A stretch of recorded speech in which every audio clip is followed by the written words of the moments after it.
आगे का वर्णन करते हुए तुलसीदास दोहे में कहते हैं, प्रभु चिताई पुण्य चिताओं में राजत लोचन लोल। लोल का अर्थ होता है सुंदर, लोचन माने आंख, राजत माने सुशोभित हो रही है, अच्छी लग रही है। कब अच्छी लग रही है? प्रभु चिताई पुण्य चिताओं में, जब सीता जी प्रभु से रामचंद्र को देखती हैं, फिर उनको देखने के बाद इतना उनको शर्म लगने लगता है, अर्थात फिर पृथ्वी की ओर मैं मन होता है भूत, पृथ्वी की ओर वो देखने लगते हैं। इस समय उनकी आंखें दोनों इतनी सुंदर लगती हैं, इतनी सुंदर लगती हैं, कह रहे हैं तुलसीदास, प्रभु चिताई पूरी चिताओं में श्री राम को देखने के बाद नजरें झुका लेती है पृथ्वी की तरफ। जब सीता जी देखने लगती हैं, इस समय उनकी आंखें इतनी सुंदर लगती हैं, मानो खेलत मनसी मीर जो जन विधु मंडल। ऐसी लगती है उनकी दोनों आंखें, मानो खेलत मनसी मीर जो विधु जन विधु मंडल डोल। मानो चंद्र मंडल रूपी डोल का अर्थ होता है तालाब, विद्वन होता है चंद्रमा। मानो चंद्र मंडल रूपी तालाब में मनसी ये रथपति मम्मत कामदेव समर मार, अनंग का क्या है? पर्यायवाची है। तो खेलत मनसी मीनजू, ऐसा प्रतीत होता है मानो मनसी अर्थात कामदेव की मीनजू, दोनों मछलियां चंद्रमंडल रूपी तालाब में क्रीड़ा कर रही हूँ, खेल रही हूँ। जैसे चंद्रमंडल रूपी तालाब में कामदेव की दोनों मछलियां क्रीड़ा करते हुए सुंदर लगती हैं, अच्छी लगती हैं, ठीक उसी तरह इस समय जब सीता जी राम को देखने के बाद नजर झुका लेती हैं, पृथ्वी की तरफ देखने लगती हैं, तो इस समय उनकी दोनों आंखें ठीक वैसे ही लग रही हैं। यहाँ अगर देखेंगे उत्प्रेक्षा अलंकार का प्रयोग किया गया है। आगे चौपाई चल रहा है, तो इसमें तुलसीदास जी कहते हैं, गिरा अलिन मुख पंकज रोकी, प्रगट न लाज निशा अवलोकी, लोचन जल रहे लोचन कोना, जैसे परम कृपन कर सोना। सकुची व्याकुलता बढ़ी जानी, धर धीरज करती त्यूर आनी, तन मन बचन मोर पन साचा, रघुपति पद सरोज चितराचा। तो भगवान सकल उर्वासी, करई मोहि रघुबर दासी। जय गय जय पर सत्य स्नेहो, सोते मिलई न कछ संदेहो। प्रभु तन चितई प्रेम तन ठाना, कृपा निदान राम सब जाना। सियहि बिलोकिता के उधनु कैसे, चितऊ गरुड़ लघु ब्यालहि जैसे। क्या वर्णन करते हैं तुलसीदास, गिरा अलिन मुख पंकज रोकी, प्रगट न लाज निशा अवलोकी।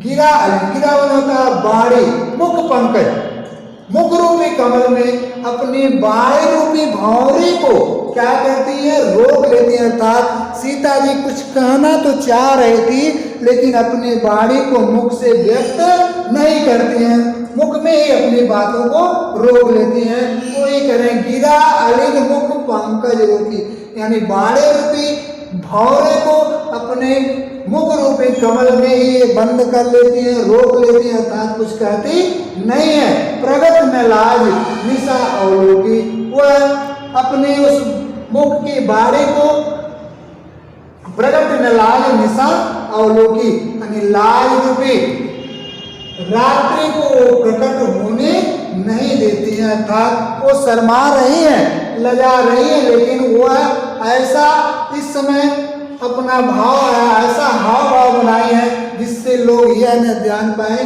कि सीता जी इस समय शर्मा रही हैं, लजा रही हैं। ऐसा अपना चेहरा इसमें बनाने की कोशिश कर रही हैं। लोचन जल गए लोचन कोना, जैसे परम कृपन कर सोना। लोचन में होता आंख, जब उसके आंखों में जो आंसू है, वह उनके आंखों के आंसू आंखों के किसी कोने में उसको क्या करती हैं? वो रोक लेती हैं, उसको गिरने नहीं देती हैं। कैसे नहीं गिरने देती हैं? उसको आंखों में ही छिपा लेती हैं, रोक लेती हैं, जैसे परम कृपन कर, जैसे कोई बहुत बड़ा कंजूस व्यक्ति होता है, वह अपने सोने को, उसके पास यदि सोना चांदी कुछ है तो घर के किसी कोने में गाड़ करके जमीन में रखता है। ठीक वैसे ही सीता जी अपने आंखों के आंसू को जमीन को गिरने नहीं देती है, आंखों के ही किसी कोने में रोक लेती हैं। सकुची व्याकुलता बढ़ जानी, धैर्य धीरज प्रतीत आनी।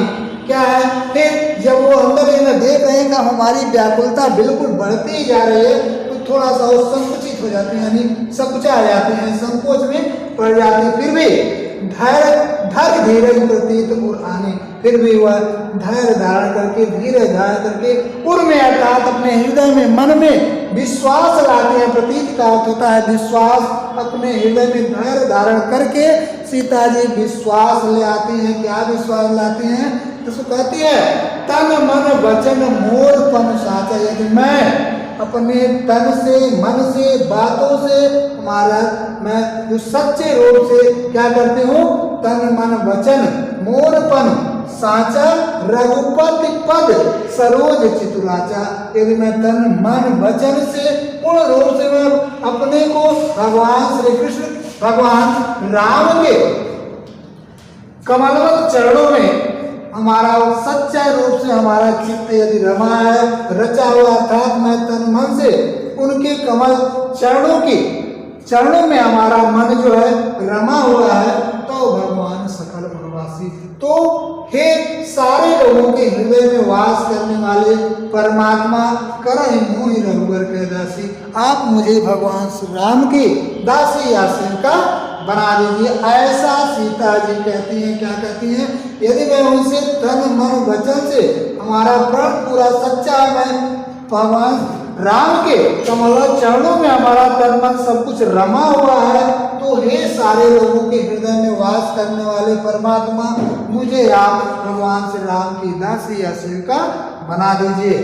आगे कहते हैं सीता जी, जी कर सत्य स्नेह सोते मिलय न कछु संदेह। अगर ये सही है जो कहा गया है कि जो जिससे सच्चा प्रेम करता है, जिससे सच्चा लगाव होता है, वह उसे मिलकर ही रहता है, इसमें कोई संशय नहीं है, तो निश्चित रूप से वो कहते हैं मुझको भी राम मिल जाएंगे, ऐसा उनको विश्वास इस समय हो रहा है।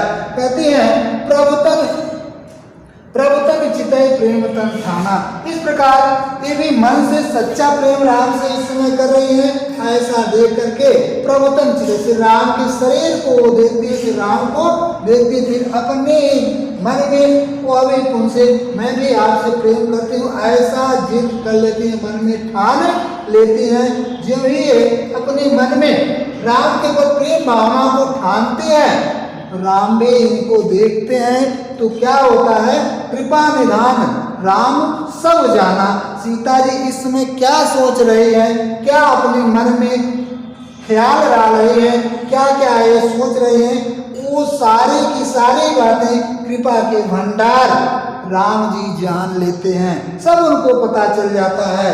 उसके बाद करते हैं क्या, सिया विलोक, सीता जी को देखने के पश्चात इस समय सीता के मन में क्या चल रहा है वो जान लेते हैं। जानने के बाद सीता को देखते हैं। सिया विलोक ताके वो धन, कैसे सीता जी को देखने के बाद शिव जी के धनों को किस प्रकार ताक रहे हैं, किस प्रकार देख रहे हैं, ऐसे देख रहे हैं कैसे, चितौ गरुड़ लघु ब्यालय, जैसे कोई गरुड़ छोटे सर्प को देखता है, झपट्टा मार करके उठा लेता है, वैसे ही वह धनुष शिव जी की उनको इस समय बहुत तुच्छ नजर आ रही थी, इनको बहुत छोटी नजर आ रही थी।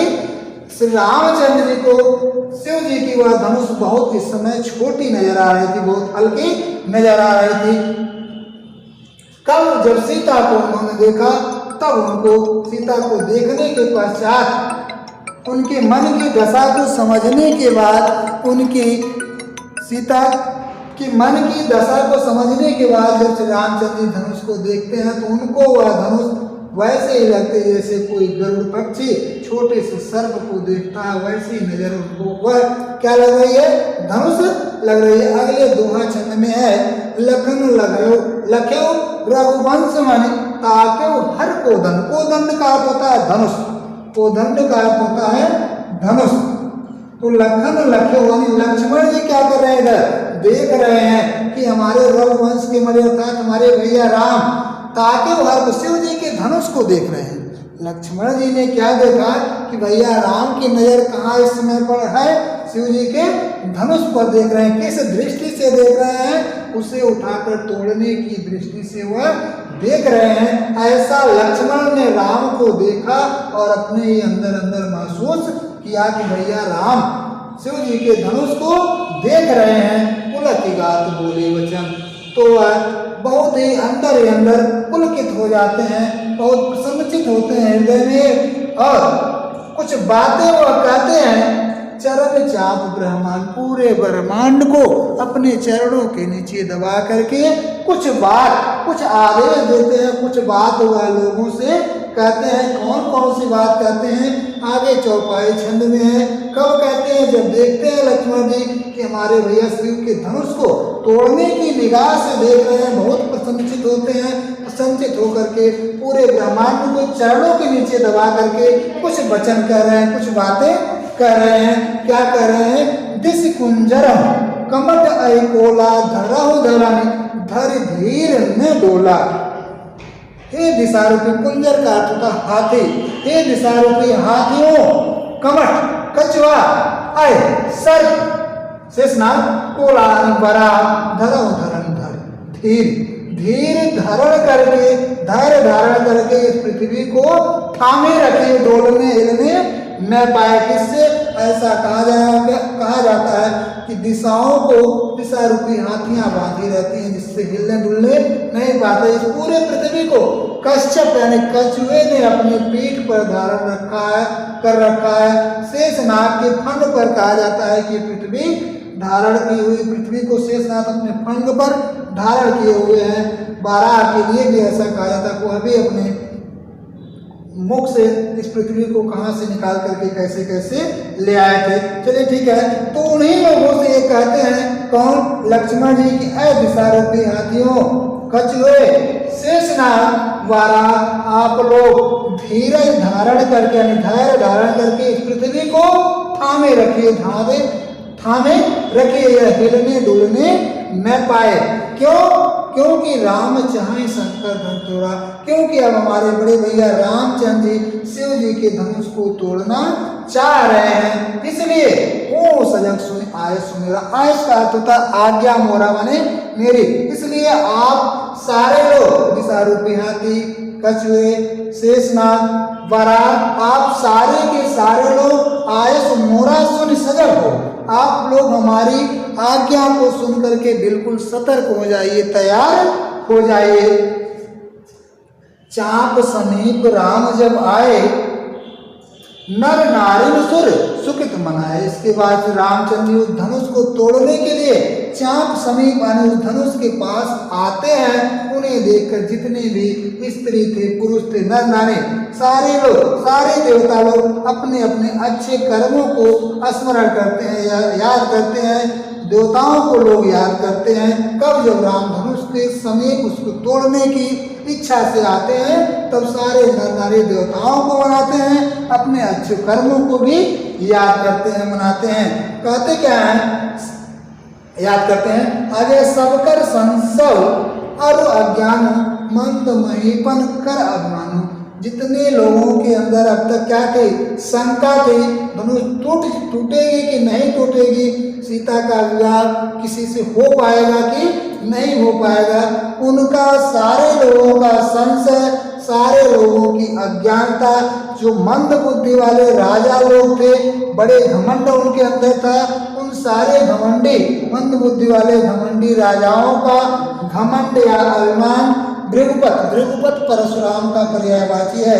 भृगुपत केरी गर्भ गरुआई, गरुआई भारी घमंड, किनका, परशुराम जी का जो भारी घमंड था, उनका वह घमंड सुर मुनि वर्ण केरी कदराई का तथा भय या डर, देवताओं और मुनियों के अंदर जो भय था, डर था, उनका वह डर शेखर सोच जनक, सीता जी की जो चिंता थी, जो सोच में पड़ी हुई थी, उनका वह सोच जनक जी जो पश्चाताप कर रहे थे कि हमको ऐसी जिद नहीं करनी चाहिए थी, लगता है पूरी पृथ्वी वीरों से खाली है, तो उनका वह पश्चाताप रानी कर दारुण और रानी सुनैना का जो कठिन दुख की अग्नि में वो जल रही थी, उनका वह दुख की अग्नि में जलना सब ये सारे के सारे लोग शंभु चाप बड़े बहुत बड़े शिव जी के धनुष रूपी बड़े जहाज को, बोहित का अर्थ होता है जहाज, शिव जी के धनुष रूपी भारी या बड़े जहाज को पा करके चढ़े जाए सब संग में। सब के सब कौन कौन सब के सब एकत्रित हो जाते हैं, एक समूह बना लेते हैं, संघ बना लेते हैं और उस शिव जी के धनुष रूपी जहाज पर जाकर के वो क्या होते हैं, सवार हो जाते हैं, चढ़ जाते हैं। कौन कौन चढ़ जाते हैं? जितने लोगों के अंदर शंका थी, सारे लोगों की शंका, घमंडी राजाओं का घमंड और परशुराम जी का भारी घमंड, देवताओं और मुनियों का जो भय था वह भय, सीता जी का सोच या चिंता, जनक जी का पश्चाताप, रानी का जो दुख में जल रहे थे उनके दुख रूपी अग्नि, ये सारे के सारे एक समूह बना करके शिव जी की धनुष रूपी जहाज पर जाकर के सवार हो जाते हैं और सवार होकर के राम बाहुबल सिंधु अपार चाहत पार नहीं कोई कड़हारू, वह सारे के सारे राम के बाहों रूपी बाहुबल रूपी अपार सिंधु या सागर से वो क्या करना चाहते हैं, पार होना चाहते हैं। कौन लोग? सारे के सारे लोग, उनके अलावा कोई भी उनको इस भवसागर से पार करने वाला नहीं है। चाहत पार में कोई कणहार माने पार करने वाला। कौन होता है पार करने वाला? मल्लाह, अर्थात इस सारे चीजों से कोई उनको छुटकारा देने वाला नहीं, इसलिए वो सारे के सारे लोग राम के बाहों रूपी, राम के बाहुबल रूपी अपार सागर से उस पर क्या होना चाहते हैं, पार होना चाह रहे हैं।